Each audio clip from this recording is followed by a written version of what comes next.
किसी छोटे गांव में एक बुढ़िया रहती थी जिसका नाम चंदा था। चंदा के पास एक पुराना घर था जो अब खंडहर हो चुका था।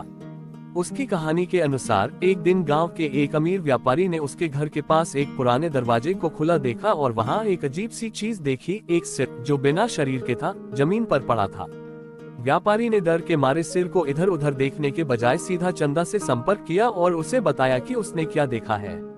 चंदा ने व्यापारी से कहा कि वह सिर कोई आम सिर नहीं है, बल्कि एक प्राचीन आत्मा का है जो अपनी मृत्यु के बाद यहाँ भटक रही है।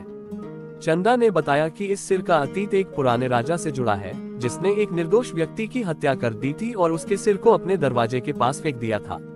उसकी आत्मा शांति की तलाश में भटक रही है और इसलिए सिर यहाँ पड़ा हुआ है। गांव के लोग भी इस बात को मानने लगे और सिर के पास न जाने लगे। लेकिन एक दिन एक साहसी युवक दीपक ने निर्णय लिया कि वह इस रहस्य को सुलझाएगा।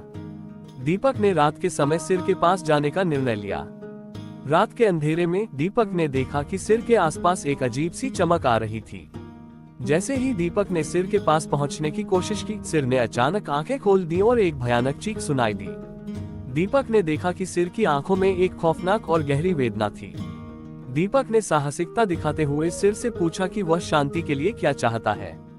सिर ने धीरे धीरे बताया कि वह अपने शरीर को पूरा करने और अपनी आत्मा को शांति देने के लिए प्रयास कर रहा है। सिर ने कहा, मुझे मेरे शरीर से जोड़ तो मुझे शांति मिल जाएगी। तब दीपक ने कहा, तुम्हारा शरीर कहाँ है?